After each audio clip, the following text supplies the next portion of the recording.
ভারতীয় সীমান্তরক্ষী বাহিনীর বিএসএফ সদস্যদের সহায়তায় সীমান্ত আইন লঙ্ঘন করে আবারও লালমনিরহাটের পাটগ্রামের দহগ্রাম সীমান্তে কাঁটাতারের বেড়া ও লোহার খুঁটি স্থাপন করা হয়েছে। এবার গভীর রাতে সীমান্ত আইন লঙ্ঘন করে এ বেড়া দেওয়া হয়েছে।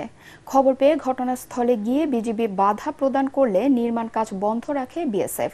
সীমান্তবাসীরা জানায়, দহগ্রামের কলোনিপাড়া সীমান্ত এলাকায় শুক্রবার গভীর রাতে বিএসএফ ভারতীয় নাগরিকদের দিয়ে শূন্যরেখার ৩ থেকে ৫ গজের মধ্যে প্রায় ৫০০ গজ এলাকা জুড়ে কাঁটাতারের বেড়া ও লোহার খুঁটি স্থাপন করে।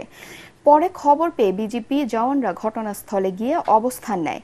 বিজিবি এ ঘটনার প্রতিবাদ জানিয়ে অরুণ ক্যাম্পের ক্যাম্প কমান্ডারকে শনিবার বিকেল 4:30টার সময় ওই সীমান্তে কলোনিপাড়া শূন্যরেখায় প্রায় আধা ঘণ্টা ব্যাপী পতাকা বৈঠক অনুষ্ঠিত হয়।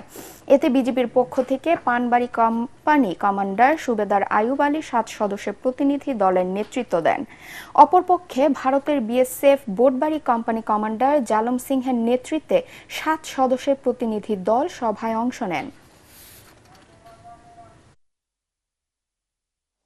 বেড়াকাটাটা দিছিল বিডিএর কারণে বন্ধ ছিল।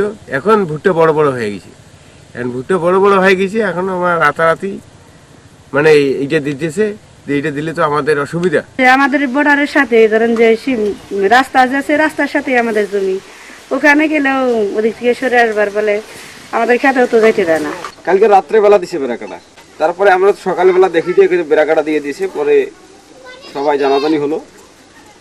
আমরা দেখতেছি যে যেখানে বেড়াকাটা হয়ে গেলে আমাদের অনেক বিপদ আপদ হয়ে যায়, পাশে যাওয়াও যায় না।